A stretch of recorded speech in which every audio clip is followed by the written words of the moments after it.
Salut! Attendez, je vous ouvre. Bienvenue dans le sas de ma tête. Moi, c'est Roxane. Je suis une jeune paumée dans la vie, j'ai 25 ans. Ici, c'est ma chambre. Elle est pas forcément bien rangée, mais je vous promets qu'elle est chaleureuse et festive. Les sujets abordés seront tantôt deep et pseudo-philo, mais c'est l'endroit où on abordera ce qu'on n'ose pas trop raconter au quotidien. Ce sera un peu le bordel. Je serai régulièrement accompagnée de mon ami Roman. Je vous jure qu'on n'a pas fait exprès pour nos prénoms. Il y aura aussi des invités surprises. Allez, je vous fais confiance. Bienvenue! Bonjour à tous, bienvenue sur ce podcast. Aujourd'hui, je vais parler d'un sujet. Alors, je vais mettre les pieds dans le plat, ça va pas être le podcast le plus joyeux de la chaîne. Ça, si vous voulez un truc feel good pour vous changer les idées, attendez la semaine prochaine ou allez écouter les autres podcasts. Donc aujourd'hui, je vais parler d'un sujet qui me tient à cœur. Ça fait très longtemps que je pense à faire cet épisode, même avant de faire des podcasts, pour vous dire. Ça fait même, je pense qu'en tout, là, ça doit faire 1 an et demi, 2 ans que je cherche un moyen d'en parler, un moyen d'exprimer un peu ce que je ressens à ce sujet. Et il fallait tout simplement laisser le temps de mûrir et de pouvoir être capable d'en parler. Donc je vais mettre tout de suite un petit disclaimer, un petit trigger warning, parce que ce sujet va toucher des thèmes très sensibles, notamment le deuil blanc, je vais expliquer ce que c'est, le fait de perdre quelqu'un, et surtout on va parler beaucoup de sujets qui sont liés à la maladie notamment d'Alzheimer et tout ce qui touche à la démence en règle générale. Voilà, dans le cas du sujet d'aujourd'hui, ça va être la démence vasculaire et Alzheimer. Parce que moi, c'est ce que je vis en tant que proche d'une personne atteinte de ça. Donc voilà, je vais vous raconter aujourd'hui mon histoire. Pas mon histoire exactement à moi, mais celle de mon papa, qui est pour moi la personne la plus importante à mes yeux.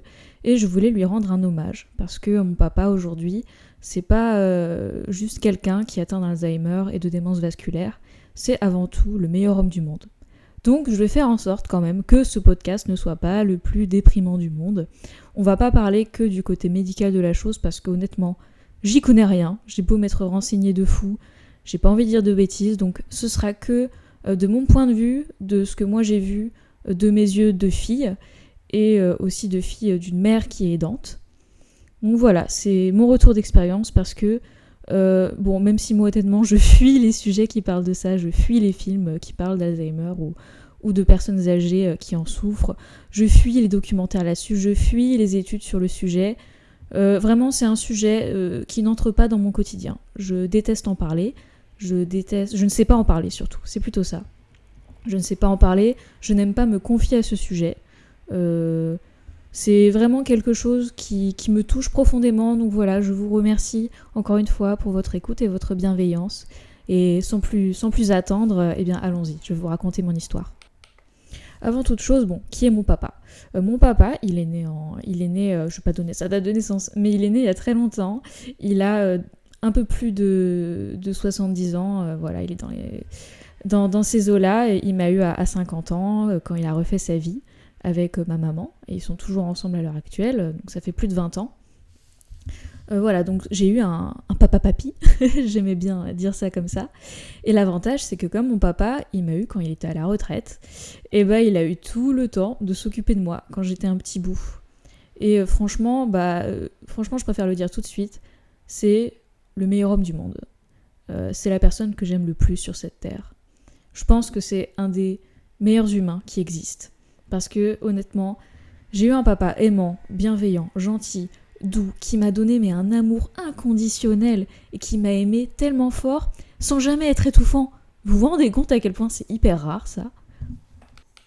Et en plus, mon papa, c'est quelqu'un qui était hyper apprécié de beaucoup de monde. Il avait beaucoup d'éloquence, il était hyper intelligent dans tous les sens du terme. Une intelligence émotionnelle très forte, une sensibilité, c'était un homme sensible mon papa, et il était musicien quand il était jeune, il était prof aussi d'anglais, il adorait son métier, il était heureux de vivre quand il était jeune, en tout cas c'est ce que j'ai cru comprendre. Il a beaucoup profité de sa vie, même quand il m'a eu, honnêtement, il n'arrêtait pas de voyager, de faire des trucs, il était trop heureux avec ma maman. Franchement, il a eu une vie assez grandiose, il a vécu aux États-Unis quelques années, il était apprécié de tous ses élèves. Franchement, il était vraiment un homme adoré de beaucoup de monde. Et il avait aussi une certaine prestance, une certaine influence il a gravi les échelons de son travail. Bon, vous l'avez peut-être compris, je l'idéalise beaucoup, je l'admire énormément, et c'est important pour moi d'expliquer la personne qu'il est encore d'ailleurs, parce que mon papa est encore parmi nous, même si la maladie l'emporte jour après jour depuis quelques années maintenant. Parce qu'on va pas juste parler d'une maladie, on va pas juste parler d'un mal. C'est pas vraiment un malade que je vais vous présenter aujourd'hui. C'est avant tout la personne merveilleuse qu'il est. Et je me dis, c'est un peu une forme d'hommage. Comme ça, je peux dire par audio à quel point je l'aime. Et il y a une trace de ça. Une trace aussi de comment je vis les choses, moi, à mon âge, en tant que sa fille de 25 ans aujourd'hui. Donc, écoutez, je vais rentrer dans la partie pas très joyeuse de l'histoire. Même si je vais pas en parler 36 000 ans du diagnostic, de comment ça s'est passé, parce que je vais pas vous mentir, on parlera aussi des conséquences après que ça a eu sur moi. C'est un peu nébuleux, je me souviens pas de tout dans l'ordre exact. Je saurais pas vous dire à partir de quand ça a commencé. Je pense que ça fait peut-être 4-5 ans que ça a vraiment commencé, c'est-à-dire les troubles de la mémoire, je pense. Mais c'est très difficile d'établir une chronologie parce que je vais aussi en parler, mais j'ai fait beaucoup de déni, j'ai fait beaucoup de moi ce que j'appelle des blackouts. J'ai oublié beaucoup de choses parce que c'est encore très traumatisant pour moi comme histoire, parce que j'ai vu la personne que j'aime le plus au monde souffrir et avoir mal. Et on parle d'un mal, c'est à la fois physique et psychologique. Quand le cerveau est touché, le corps est touché. C'est-à-dire que mon papa, il n'a pas juste Alzheimer et une démence vasculaire. C'est aussi des problèmes de cœur, c'est des problèmes de circulation, parce que la démence vasculaire, bon, je ne saurais pas les expliquer, il faut aller chercher sur internet en détail, mais ça touche les vaisseaux sanguins dans le cerveau, c'est des micro-AVC, donc tout le corps est touché, il y a aussi le système digestif, il a eu beaucoup d'opérations, beaucoup d'hospitalisations durant ces dernières années, beaucoup de problèmes, donc il n'y a pas que le cerveau, il y a tout le corps qui lâche. Donc aujourd'hui, mon papa, physiquement, n'est plus autonome.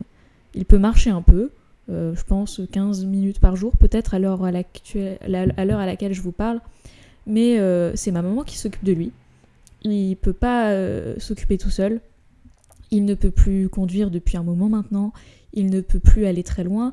Il ne sait plus où il se situe s'il sort dehors. Il ne sait plus se repérer. Je vous passe les détails sur l'autonomie de la carte bancaire, de toutes les tâches du quotidien. En fait, c'est très très difficile pour lui. Alors des fois, on lui laisse un petit peu l'occasion de faire un peu la vaisselle, de faire des choses comme ça. Et il a des gens qui vont l'aider aussi pour manger avec lui quand ma maman travaille. Mais c'est vraiment très très compliqué. Aujourd'hui, mon papa ne peut pas vivre tout seul, c'est tout simplement impossible.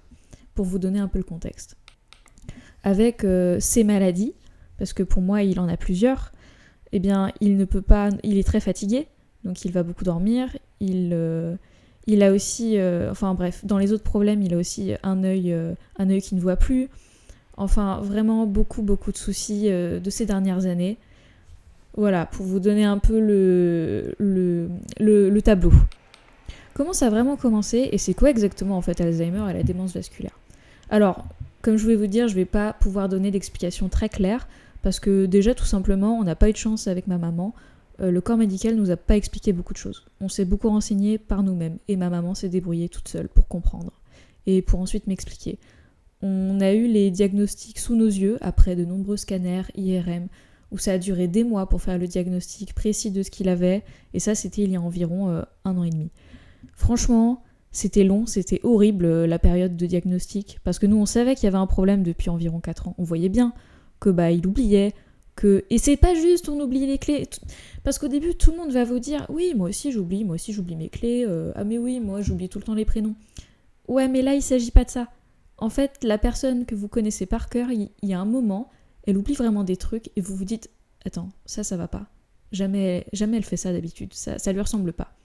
Et puis c'est la répétition, et c'est au quotidien, et puis c'est de plus en plus, et de plus en plus fort, et de plus en plus rapidement. Et des fois, c'est juste des non-sens ou vous avez l'impression que la personne, elle est complètement déconnectée.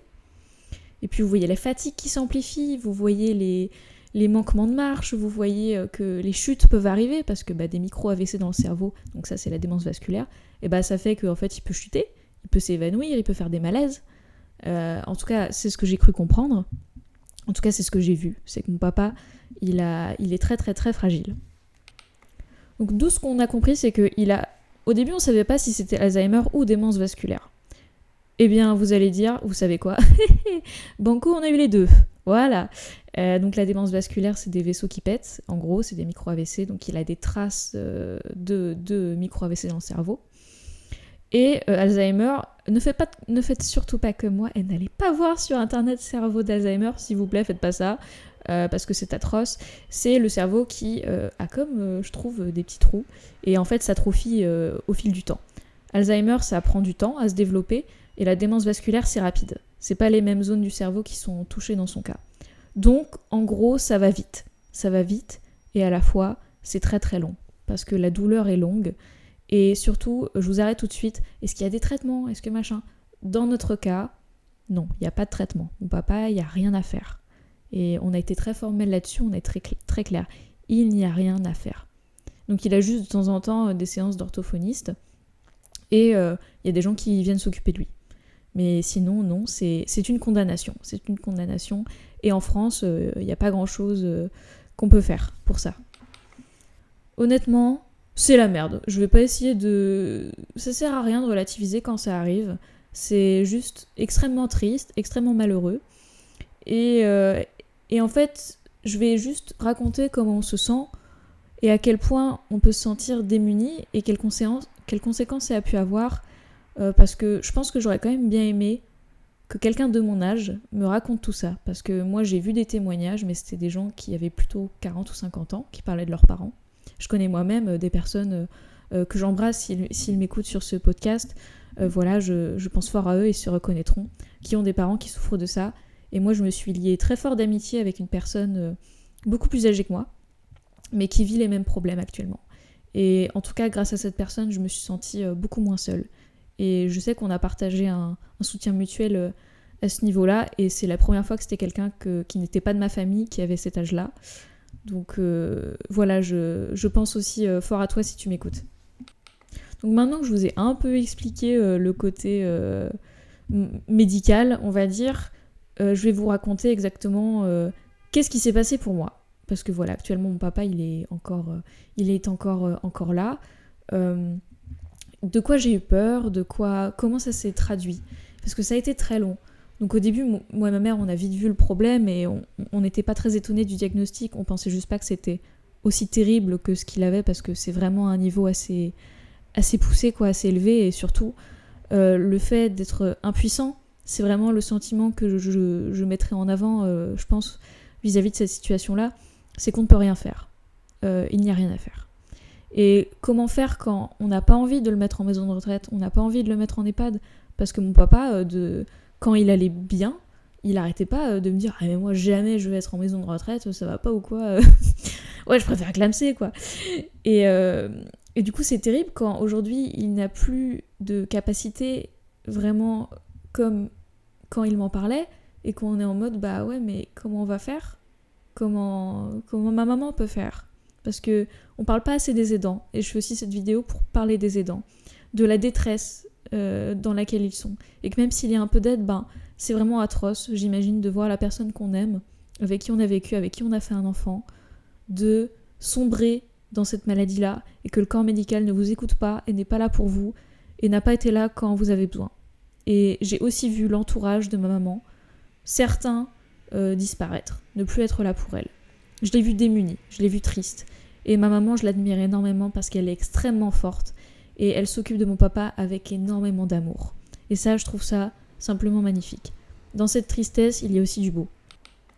Ensuite, ça va être un peu nébuleux, mais comment ça s'est passé pour moi ? Au début, c'était très compliqué. Ça a été une douleur extrêmement vive. Donc là, je vous parle plutôt il y a 1 an et demi. Je parle à partir du diagnostic parce qu'avant, en vrai, c'est une période très longue où on se doute qu'il y a un problème et on attend. Et c'est très difficile jusqu'à temps qu'il y ait les diagnostics après les nombreux examens médicaux. Comme je vous dis, ça s'est fait vraiment sur plusieurs années, quoi. Donc à partir du diagnostic, vous imaginez bien, c'était un peu quand même un sacré coup de massue, parce que on est deux, puis avec d'autres membres de ma famille aussi, à tomber des nues en voyant ça, donc il y a plusieurs réactions. Moi et ma mère, on a beaucoup affronté le truc en face, on a vraiment vu la réalité, on s'est pris la claque qu'il fallait qu'on se prenne, quoi.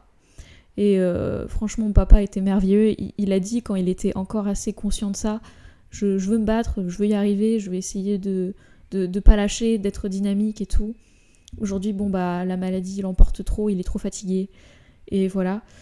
Mais ça a été vraiment une douleur très vive. J'ai eu un mois où c'était le mois de septembre, je crois que je pleurais tous les jours. Je pleurais en allant au travail et en rentrant du travail dans le métro. Parce que j'arrivais pas à en parler. Et c'est encore un sujet... Il y a beaucoup de gens qui sont au courant de ma situation, parce que j'ai évoqué. Mais le truc, c'est que je me souviens pas trop à partir de quand j'ai commencé à en parler et comment. En fait, je m'en souviens pas. Je sais juste que quand j'en parlais, j'étais extrêmement détachée. Et je sais que ça a pas mal posé d'interrogations de la part de mon entourage. Et même là, quand je vous fais ce podcast, honnêtement, je pense qu'après, je vais pas me souvenir de ce que je vous ai dit. Parce que ça a été très très violent. Au début, voilà, on peut retenir le mot violence, un sacré coup, une épée de Damoclès, juste on peut rien faire, et on voit ça, et on comprend pas, et le corps médical est pas là pour nous, et nous explique pas, et on est juste en mode, comment on va faire ? Et moi je suis là aussi de ma famille, je vais les voir tous les 2 mois, mais je peux pas être là souvent, j'ai ma vie active à côté, j'essaie d'être là pour ma maman quand elle a besoin, mais c'est très très difficile. Et donc je vois à la fois mon papa sombrer et être emporté par cette maladie. Je vois ma maman aller très mal, parce que maintenant elle est aidante en fait. Et aussi je vois que beaucoup de gens ne sont pas là pour elle, et que c'est pas forcément les gens... Il y a des gens qui pensaient qu'ils seraient là pour nous, et je peux vous dire qu'ils n'ont pas été là. Ils l'ont complètement lâché. Et il y a eu aussi beaucoup de colère, beaucoup d'injustice, franchement, on a eu beaucoup de sentiments mitigés, et voilà, le mois de septembre, je me souviens, c'était juste atroce, je dormais pas, j'étais extrêmement affectée par la situation. Et après, petit à petit, j'avais beaucoup de nostalgie, de flash, je pensais tout le temps à lui, je pensais tout le temps à des souvenirs, ça me lâchait jamais en fait, j'y pensais tout le temps. Et après, là, c'est là que je vais avoir un sacré flou, c'est que durant la dernière année, ça a été juste comment apprendre à vivre avec la maladie, comment accompagner le malade, comment moi je pouvais être là. Et en fait, comme je rentrais tous les 2 mois, j'ai vu la maladie progresser de plus en plus. Donc à chaque fois que j'allais là-bas, je voyais mon papa encore différent. Et en fait, ça devient un peu une sorte parfois d'autres personnes. Et par moments, vous avez l'impression qu'il revient. C'est très étrange. Par contre, une chose que je tiens à mentionner, c'est que malgré la maladie, mon papa, en fait la maladie, je trouve qu'elle fait ressortir le fond de la personne, quelque part. Et j'ai une amie qui a vécu une situation assez similaire. Je l'embrasse d'ailleurs, si tu passes par là, toi aussi. Merci encore pour le soutien que tu m'as apporté quand tu m'as accompagnée voir mes parents il y a 1 mois. Sans toi, franchement, j'aurais tellement mal vécu la situation. Et vraiment, merci parce que tu as aidé à apporter un peu de soleil quand on est allé les voir. Donc merci à toi. Pendant que je fais ce podcast, je suis vraiment en mode, je dois vraiment me concentrer très fort sur ce que je dis parce que j'ai l'impression que j'oublie tout à l'instant même où j'en parle. C'est encore très particulier pour moi d'en parler. Donc après, ça en est suivi une période de protection et de déni. J'ai fait beaucoup de déni. C'est-à-dire que je ressentais rien. Je savais la situation, mais ça me faisait rien. Et parfois même quand j'y allais, ça me faisait rien du tout. Et je voyais mon papa et je ressentais rien. Et par moments, le déni il explose. Et là, vous fondez en larmes, ou vous êtes dans des états où la douleur, elle vous fait beaucoup, beaucoup trop mal. Alors, il faut retourner dans le déni, et il faut se protéger. Et en fait, on m'a beaucoup dit, va faire une thérapie, va en parler, va voir un psy, t'es sûr que t'as pas besoin d'aide psychologique ? En fait, le truc, c'est que la situation, je suis encore dedans. Elle est encore là, c'est encore en latence, je suis encore dans l'attente. Donc, ça sert à rien. J'ai pas envie d'en parler, donc je sais que ça ne m'aidera pas. Je sais que ça porte un peu à confusion ou que ça peut faire débat, mais là actuellement, je peux vous le dire, je suis pas prête à en parler et je reste intimement persuadée qu'un psychologue ne pourra pas vraiment m'aider parce que je pense qu'il y a des douleurs, on sait juste que c'est en nous et il y a un truc qui est cassé et c'est trop tard. Alors ça peut faire du bien quand on n'a pas l'entourage suffisant, quand on a besoin d'en parler et qu'on sait pas à qui. Dans ce cas, ça peut servir. Moi, dans mon cas, j'ai un entourage en or, j'ai un amoureux en or. J'ai des amis, mais en or, qui ont vu la situation et qui m'ont parfois tiré les verres du nez en disant « On sait que ça va pas, Roxane. C'est chose que tu vis en fait. » Parfois même, des rencontres éphémères que j'ai eues durant l'année dernière qui ont été franchement très bénéfiques, que je remercierais, ou par moments, il y a eu juste des moments où lors d'une balade, une personne m'a dit mais tu sais, c'est pas anodin là ce que tu vis. Et comment ça se passe en fait, enfin, et qui, juste par des petites phrases, m'ont fait rendre compte que bah oui, c'était pas anodin. Et c'était vraiment chaud en fait comme situation. Je souris quand je parle des fois, c'est un peu nerveux. Voilà, donc après le déni, écoutez, juste des fois on me demandait comment ça allait, si j'avais des nouvelles, comment ça se passait. Et juste j'en parlais, mais de manière comme si je parlais d'une troisième personne. C'est tout ce que je peux vous dire là-dessus. Et aussi un truc qui m'a fait vraiment très très peur, c'est que je devenais un peu imperméable à la douleur. C'est-à-dire que ça m'est arrivé d'être face à des proches en souffrance psychologique, j'entends, et d'être face à ça et de ne pas savoir comment réagir, ou d'être un peu anesthésiée et d'être totalement comme si j'étais une coquille vide. Et j'avais l'impression d'être insensible et ça m'a fait très peur. Et j'ai eu ça plusieurs fois. Ou face à la tristesse des gens, de n'absolument rien ressentir, et j'ai eu trop peur. Je me suis dit, mais je deviens psychopathe ou quoi ? Et en fait, j'ai compris que non, pas du tout, et que c'était juste parce qu'il y avait tellement à gérer émotionnellement et que je me blindais déjà totalement inconsciemment, que juste je ne pouvais pas accueillir plus de tristesse que la souffrance que j'avais déjà en moi, parce que c'était une souffrance que je devais déjà voir tous les jours, même si je ne la voyais pas de manière frontale, voilà. Ensuite, dans mon comportement, j'ai aussi toute une période où je voulais grave extérioriser, c'est-à-dire que j'ai fait énormément de sorties, beaucoup. Surtout il y a 1 an et demi, vraiment pareil, peut-être 1 ou 2 mois après le diagnostic. Alors ça, c'est plutôt positif, parce que c'est vrai que, vu que après j'avais des super amis, je me suis vraiment, entre guillemets, changé les idées. Enfin, disons que je reprenais quand même pas mal goût à la vie, je l'ai jamais vraiment quitté ce goût à la vie. Mais au début, il y avait quand même un truc un peu étrange de faut que je vive pour lui. Il faut que je profite autant que ce que lui voudrait que je profite. Aujourd'hui, je vis beaucoup plus pour moi. Quand je kiffe des soirées, la vie, quand je fais la fête, je kiffe pour moi. J'ai pas forcément ça en tête autant qu'avant. Mais fut un temps, quand j'allais faire la fête, quand j'allais sortir et que je voulais juste ressentir beaucoup de choses, je pensais très fort à lui. Parce que je me suis dit, c'est sûr que jeune, il devait être fêtard. C'est sûr que jeune, il adorait la musique, il adorait les gens, il adorait s'amuser. Il avait tellement la joie de vivre, je suis sûre, que du coup, j'avais comme une sorte de projection, une sorte de transfert à faire. Et voilà, il était beaucoup avec moi dans ces moments-là.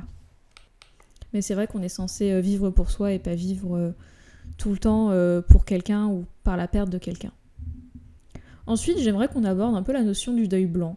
Le deuil blanc, c'est pas vraiment un deuil comme un autre, c'est typiquement dans le cas de la maladie d'Alzheimer où la personne, elle part petit à petit, c'est-à-dire qu'à la fin, en fait, ça ne sera une sorte de coquille vide, une sorte de... je sais pas.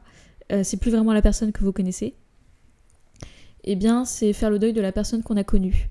Même s'il reste son enveloppe corporelle, même s'il est très abîmé, c'est plus la personne d'avant. La personne d'avant, elle est partie. Ou elle est en train de partir. Donc le deuil blanc, c'est ça. Moi, c'est un mot que j'ai appris pendant cette période-là. Je peux vous dire qu'avec ma maman, c'est bon. Hein. On a compris ce que c'était que le deuil blanc, ça va. Voilà, pour les petites infos en plus. Enfin, c'est un sujet que je garde beaucoup pour moi parce que je trouve ça tellement triste. Et c'est pas un sujet que j'amène avec moi dans la vie de tous les jours. J'en parle pas. C'est par choix. Parce que je sais que j'ai un entourage qui serait là si je veux en parler. Et pendant très longtemps, j'étais persuadée qu'en en parlant, on allait m'abandonner. Parce que c'est tellement triste que je me disais, mais on va me lâcher, on va m'abandonner, on va me laisser seule. Il n'y a pas de sens à ça.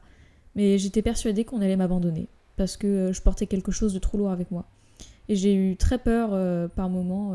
Enfin, j'avais toujours très peur avant une relation, j'entends amicale, une relation sociale. Je parlais souvent de ça dans les premières discussions parce que je voulais que la personne sache que ça faisait partie de ma vie. Et que si elle était pas... Enfin, qu'il fallait pouvoir savoir qu'un jour, j'allais avoir besoin de soutien à ce niveau-là. Et j'ai fait très attention à qui rentrait dans mon entourage à ce moment-là. J'en parle pas non plus parce que tout simplement, si on me demande si ça va de ce côté-là, comment ça va avec ton papa, en fait, je vais juste répondre non, ça va pas. Et c'est encore long. Et c'est pas fini, en fait, il souffre encore, hein, voilà, c'est long, y a rien à faire. Putain, c'est badant, hein. Imaginez, on vous pose la question la journée, vous répondez ça, et la personne, comment vous voulez qu'il réagisse ? Enfin, Donc en fait, non, autant pas aborder le sujet, ça sert à rien. Il y a des sujets, vraiment, je vous dis, ça sert à rien d'aborder. Il y a eu quelques moments où j'ai fondu en larmes quand même. Parce que du coup, il y a le déni. Des fois, je suis encore un peu dedans, ou dans la protection, genre, tu te blindes de ouf. Mais il y a des moments, crois-moi, que la protection, c'est comme du verre. Tu fais un faux mouvement, bam, tu le casses par terre. Ah bah, je peux te dire que ça fait très mal. Et ça prévient pas. C'est arrivé, par exemple, lors d'une soirée, alors qu'il y avait plein de monde. Moi, j'adorais... je voulais passer une bonne soirée, je voulais pas penser à ça. Et il y a eu une discussion qui a rappelé cet épisode-là chez mon papa. La discussion, je pense, parlait d'hôpital. Et là, forcément, ça a réveillé le truc. Et ça m'a fait une douleur très vive. Et là, j'ai pleuré. Et heureusement, on a été là pour moi à ce moment-là. Tout de suite, on m'a pris dans les bras. Mais il y a des moments où ça prévient pas. Il y a des moments où ça fait très très mal. Et c'est un peu le problème du déni et de la protection, c'est que quand ça casse, aïe, ça fait très mal. Et faut faire attention dans ces moments-là. Voilà, faut être bien entouré. Mais bon, on peut pas savoir quand ça sort. Ça, c'est clair que... Donc pour tous les aidants, pour tous les gens qui ont la personne qu'ils aiment le plus, qui souffrent, vraiment, je pense fort à vous. Je comprends. Je pense que je comprends. Chaque situation est différente. Mais c'est vraiment une douleur très particulière et je pense qu'il y a un truc en nous qui se casse et qui sera toujours là en nous, toute notre vie. En fait, la douleur, elle est proportionnelle à l'amour que j'ai envers lui. Du coup, il y a un peu de beau dans ça. Parce que je pense que j'aimerais jamais quelqu'un autant que j'aimais mon papa. C'est un amour vraiment inconditionnel, il y a un lien qui transcende absolument tout. Et par exemple, moi, j'ai jamais vraiment eu peur que mon père m'oublie, malgré ces maladies-là. Parce qu'en fait, et cet ami-là que je mentionnais tout à l'heure, qui avait vécu une situation un peu similaire, m'avait tout de suite dit « Je te jure, il t'oubliera pas. Je te promets qu'il t'oubliera pas. Même si des fois le prénom sortira pas, ou tu verras qu'il est ailleurs, il oubliera pas. » Et je vous le confirme. Moi, je suis intimement convaincue que moi, c'est sûr, il va jamais m'oublier. C'est impossible. Vous avez beau me dire il a telle maladie, tout son cerveau, il est rongé de je sais pas combien de trous là, mais jamais il m'oubliera. C'est impossible. Donc non, j'ai pas peur de l'oubli, j'ai pas peur de l'oubli de moi. Moi, vraiment, la seule chose la plus dure, c'est de voir quelqu'un qui souffre. Il n'y a pas vraiment ce truc de il oublie, la maladie fait que, bon bah oui, c'est terrible. Un dernier point que je peux aborder, c'est la solitude. J'ai ressenti énormément de solitude.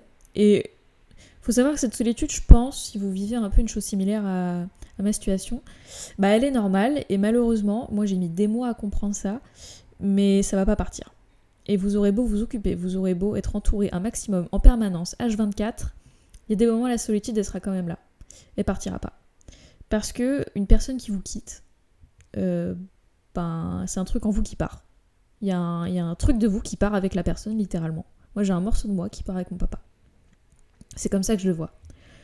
Et surtout, à un moment, j'ai longtemps aussi essayé de combler le manque de mon papa d'autres façons. Je veux dire, beaucoup amicalement. J'ai essayé de beaucoup combler ce manque familial dans les amitiés. Et bon, après, moi, j'ai des amis, honnêtement, c'est vraiment comme une famille. Je les chéris de tout mon cœur. Mais ça ne comblera jamais ce trou-là. Ce trou-là, je l'ai... Alors, j'aime pas le mot accepter. J'aime pas le mot accepter la situation. Bon, c'est un mot qu'on m'a beaucoup rabâché en mode il faut que tu acceptes la situation. Un jour, tu l'accepteras. Eh ben, moi, je vais continuer de vous dire un truc qui veut faire un peu scandale. J'aime pas dire accepter la situation. Et parce que je vous le dis, moi, la situation, je l'accepterai jamais. Même quand il sera parti, quand il sera plus là. Moi, jamais je vais accepter que mon papa, il a eu cette maladie et qu'il souffre. Jamais. Parce que accepter, c'est quoi ? Je comprends pas ce mot. Je comprends pas ce que ça veut dire, accepter la situation. Bah non, moi, j'accepterai jamais, tout simplement. J'ai, en revanche, été assez résiliente sur le fait que il y aura ce trou-là pour le restant de ma vie. Et c'est pas grave. C'est comme ça. On a tous un trou, un moment qui va arriver un jour ou un autre. C'est juste que je pense que là, il arrive un peu tôt dans ma vie vis-à-vis de cette maladie-là. Et aussi, après, j'ai aussi eu la peur de est-ce que c'est héréditaire ? Est-ce que moi, plus tard, quand je serai vieille, je pourrai avoir ça ? Bon, là, j'ai 25 ans, donc je me dis, Roxane, arrête. T'as déjà assez de stress comme ça, arrête de penser à ça. Et c'est vrai que la solitude, au début, c'est très perturbant. Ça perturbe énormément. C'est pas une solitude comme quand vous êtes tout seul chez vous et que vous faites un peu chier, quoi. C'est une solitude vraiment béante qui fait très, très peur. Moi, j'ai longtemps eu très, très peur de ça. Et heureusement, comme j'avais vécu beaucoup seule, j'ai l'habitude de ma propre compagnie, c'était plutôt ok quand même. Mais j'ai remarqué petit à petit qu'effectivement il y avait un manque. Et enfin, j'avais eu une discussion aussi avec un ami à ce sujet-là, et il avait soulevé un point que je trouvais intéressant. Alors, j'en sais rien si c'est vrai ou si pas vraiment, mais bon, on a parlé de déni et du fait que j'étais très imperméable à la douleur à un moment. Ou que j'étais pas prête à ressentir trop de la tristesse, quoi, ou de la compassion, Enfin, si, au contraire, il y avait beaucoup de compassion, mais... Bref, pas prête à trop souffrir, quoi. Et en fait, il me disait, peut-être qu'on s'habitue à la douleur. Et il m'a dit, tu vois ça depuis assez longtemps, peut-être juste que, malheureusement, tu t'habitues. Et je trouve cette notion intéressante. Voilà, j'ai pas d'avis là-dessus, je sais pas trop quoi en penser. Je pense que ça peut rejoindre aussi le déni et la protection. Écoutez, pour terminer tout ça, j'aimerais trouver une conclusion, mais il n'y en a pas parce que je suis encore dans cette merdasse. Donc, si ce n'est quand même qu'aujourd'hui, j'ai un équilibre de vie très stable. Je remercie énormément mon entourage. Je remercie mes amis en or. Je remercie mon amoureux que j'aime du plus profond de mon cœur. Je le dis à chaque podcast, mais je continuerai de le dire.